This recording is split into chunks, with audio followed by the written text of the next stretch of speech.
Points.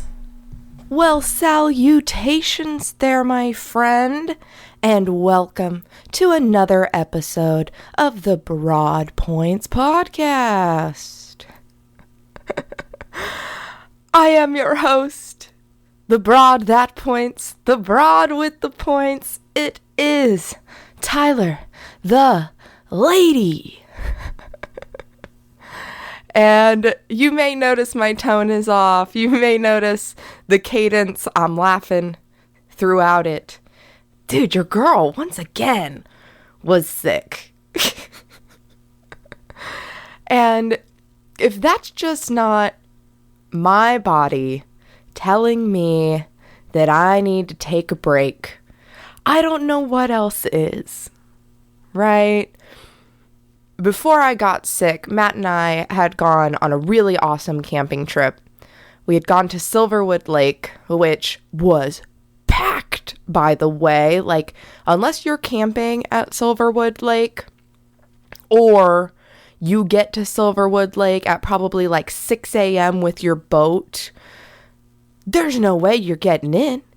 It was nuts. We were camped there, and we left the campground to go to the main beach, the main marina at, we'll say 9:30, 10 o'clock, and it was already blocked off. They weren't allowing people into the state park. They weren't allowing people to go into the main parking lot. It's absolutely bananas.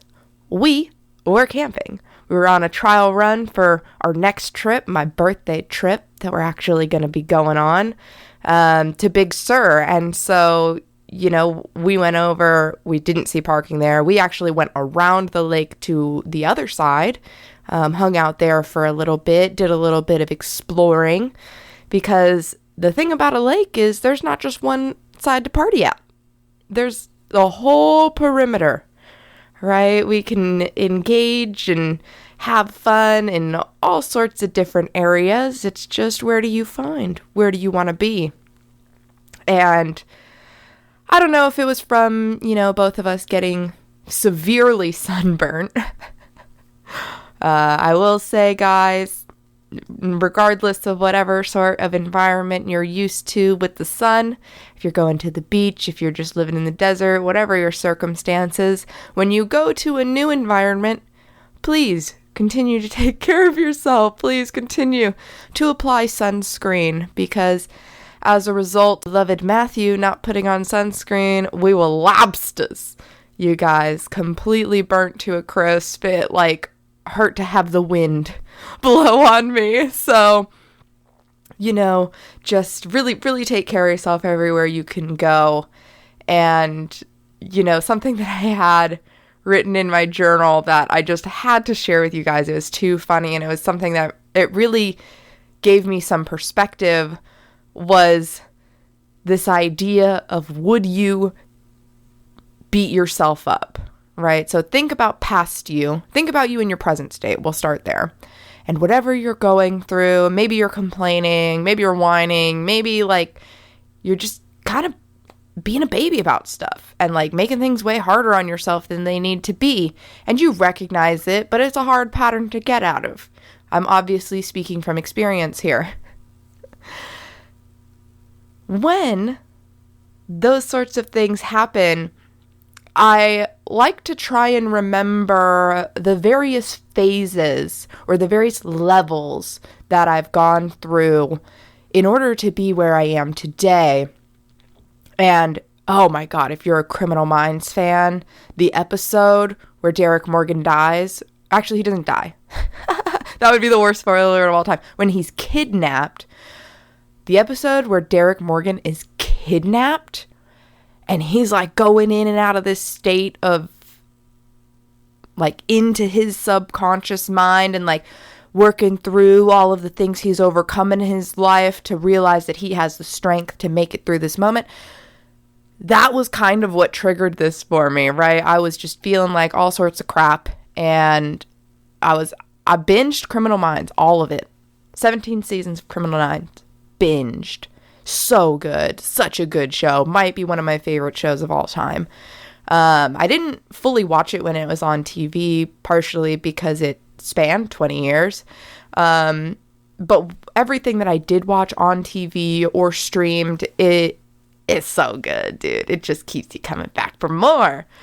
And you know, in that episode with Derek Morgan specifically, it really allowed me to remember and reconnect with all of my strength from my past, right? We're constantly enduring things that we don't know if we're going to make it out alive, right? There have been multiple times in my life where, you know, I've been blacked out and somebody's been on me or taking advantage of me. I've been in fights. I've been through a lot of things to where, you know, sometimes when I'm like crying about, I don't know, the fact that a dish wasn't put back in the right place, it really makes me wonder what matters. And I was a tough kid, dude. I was such a little badass. Like, when I think about little Tyler, like, she was always running around. She was the protector of her sister. Like, don't you dare mess with my sister. I'll murder you. You don't touch her. She's my everything. She's my precious little baby muffin. You don't touch her. Like, I was tough. The boys, I went to a daycare, and that daycare was predominantly filled with boys. I was pretty much the only girl. I was also the cool girl. So, you know, I was just a badass, you know. In order to hang out with the boys, you've got to be tough like the boys. And I do say often that, you know, my name, I think, had a big contribution to the way I was raised and the mentality that I had.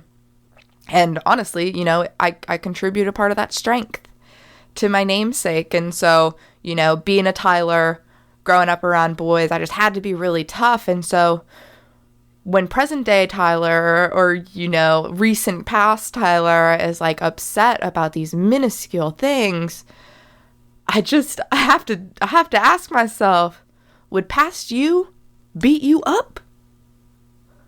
And some of the times the answer is yes. And I have to say, oh, dang. I mean, if past me is gonna beat me up, I could probably come correct.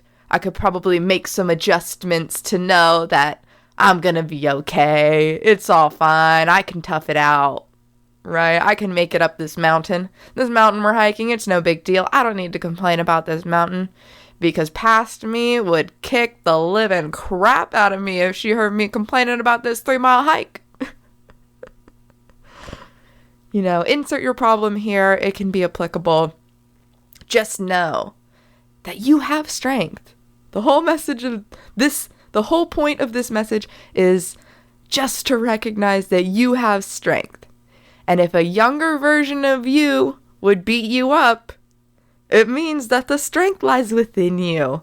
Tap into that inner child strength to motivate you, to push you towards your goals, towards your future, towards that life that you actually want to be living in, right? That life that you don't have to take a vacation from.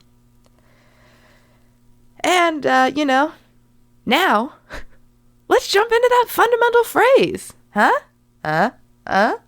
Fundamental phrase for the week is: each person we meet is our teacher and our student.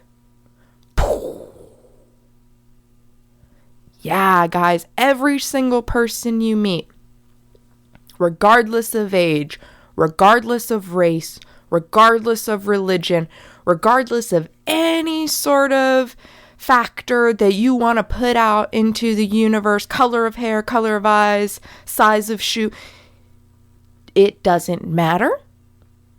They are both your teacher and your student. And every single person on this planet has value, right? Their perspective has value. Their experience has value. Every single person, no matter what age, no matter anything. And there's a phrase that everybody always says that comes up for me here, and it's not what you know, it's who you know. Right? We can learn so much from the people that we know. We can grow so much through our network, through our relationships. And, you know, I was also just taking this course, this manager's course through LinkedIn Learning.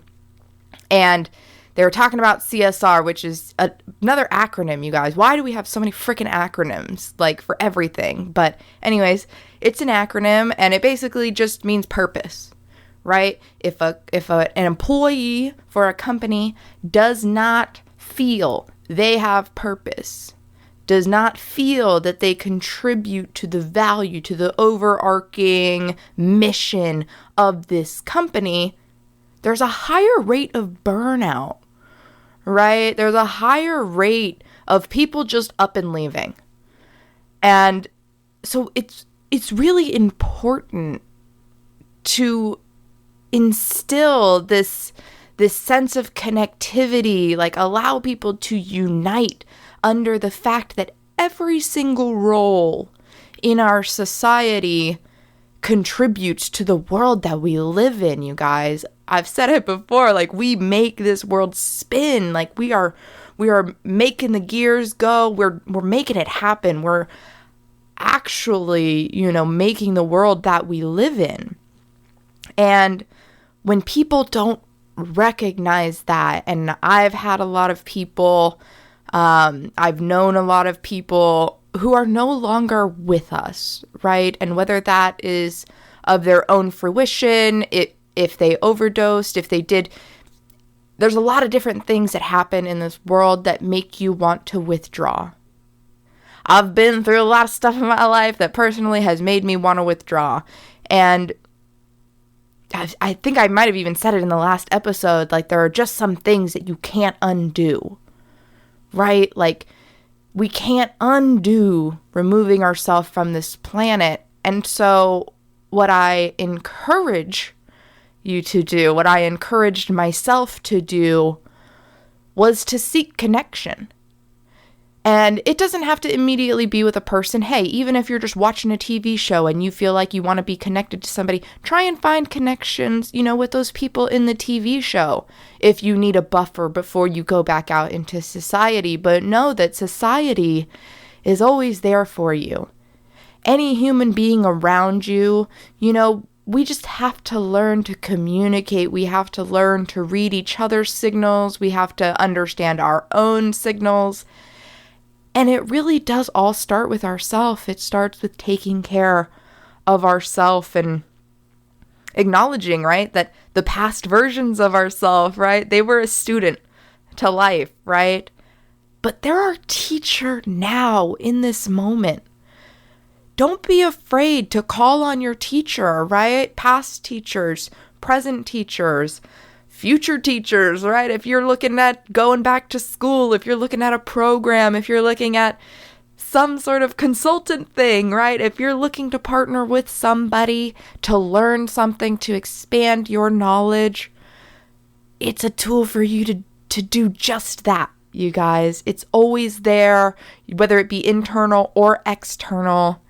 The various different points throughout your life, the various different people throughout your life have lessons for you to learn from. And you don't have to travel the world to see it. Like I said, you can just sit on your couch. You can read a book. You can watch some TV. You could crochet. Lately, I've been crocheting like nobody's business. I don't know what it was. Before this recent crochet stint, I think I might have sewn just one thing. When my niece was born, might have been before she was born, I decided I'm going to crochet her a stuffed bear. A stuffed little teddy bear. I'm going to crochet it for her. And I did. And it was the cutest little thing. I honestly do kind of think it maybe looks a little bit like a mouse. It's kind of like a mouse bear, but it's adorable. I love it still, and she still has it. It's the cutest little thing. But I had all this yarn and just hadn't used it in, gosh, she's 6 now. So it's probably 6 years. Haven't used this yarn, haven't used anything. And I had just had this urge to crochet. It had come up before, but nothing that had stuck, really. Nothing that had been like, you must crochet and you must do it now. But alas, here we are. I found myself, just playing around with the few strings that I did have. And then I went out and your girl bought a whole bunch of string. But it was basically for free because I got a gift card. When you get a gift card for $50, you can spend it on whatever, right? Because it's basically free money. I'm having big come-ups with the gift cards this year. Like, I got a Yeti cooler this year. That was a big come-up. Yeti coolers are freaking expensive, you guys.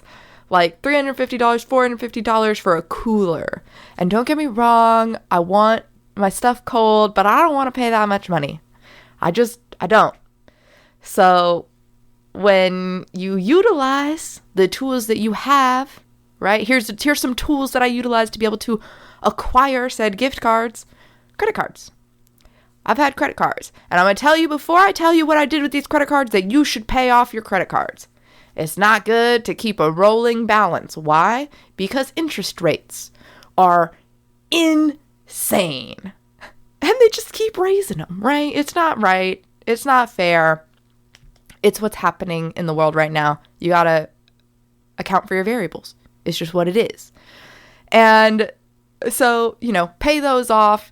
Make sure that if you're getting those points, if you're getting that cash back on that credit card, that you're not just giving it back to them in the interest that you're owing them, right? Because it happened to me, obviously. It was not fun. You got to dig yourself out of that hole. And how big of a hole do you want to dig yourself out of, right? Keep it in mind. Credit card debt, not a fun debt to acquire. From all of my purchases on said credit cards, I had actually acquired, $200, $250 in gift cards, right? So depending on the credit card that you get, you can have a variety of benefits, travel perks, cash dollars, points back, you name it. Stock, right? Some cards give stock back. It can be anything. Just really look at what you have, right? There comes a point in our lives when we need to make an audit. We need to make audit of our life. We need to say, hey, what's in here? What do we still want? What can we get rid of? And allow yourself to utilize what you have, because I have said it before and it is a mantra that I will continue to tell myself. So why not share it with you? I have everything I need. You have everything you need. Need is for survival, you guys. Need. Do you have what you want? I don't know. Depends on what you want. It depends on how ruthless you are with your wants. But if you can find gratitude for what you have, right? Instead of just, I need more, I need more, I need more, I need more. That cycle is vicious. You guys, I could promise you right now, you'll never have it all. Never. No matter what you buy, no matter how much stuff you buy, you'll never have it all. There'll always be something better. There'll always be a new model. There'll always be something else that you feel like you need to get if you think that way, if you believe that way, if that's the internal monologue that's circling in your head right now saying, I need this, I need this, I need this, and it's just a bunch of stuff that is really wants. Take a look at that, right? Don't be afraid to confront the voices in your head. don't be afraid to start that conversation. And conversations can be hard. Conversations can be triggering. Conversations can be a lot of things. But the only way that we can progress forward is through clear and concise communication, both with ourselves and with the world around us. So, with that, right, you're probably like, how the hell can I communicate with you, Tyler, the lady, fine host of the Broad Points podcast? How? Right? Well, guess what, you guys? I've got 2 social media handles that you can follow. At Broad Points or at Tyler the Lady. And if you feel like, hey, I'm not really into social media, I don't do that, I wouldn't touch that with a 6-foot pole, I don't blame you. You can reach out to me via email. It's actually why I created the email in the first place. It is broadpointspodcast@gmail.com. Communicate with me. Like, rate, review, subscribe. All we're doing is just pushing up this positivity in the algorithm for some other people to be able to hear. Again, sharing that perspective, my perspective, right? The teacher side, the student side. I learned this stuff, you guys. I learn from myself constantly. I am both my teacher and I am a student. I view that for every single person in the world. And that's why if you ever see me in person, you know, if you're ever want to message me on any of these platforms, please do. I'm going to honor you. I'm going to value your time. I'm going to value your energy. And I'm going to be respectful, right? I think it's so important to acknowledge and honor our differences while being respectful, you guys, sharing the love, letting us all know that we all matter, because we do. Because we all have something to learn from every single person on this planet. Right? When my niece was born, I learned a lot from her. Kids move so freaking well. They're not accustomed to sitting at desk jobs all day. Their hips are crazy. Watch a little kid squat around and like do stuff. It's insane. You can learn a lot. It doesn't matter what's on the outside. So one more time with that fundamental phrase, because although I've tiptoed around it here, we got to make it crystal clear and concise for that ending. Each person we meet is our teacher and student.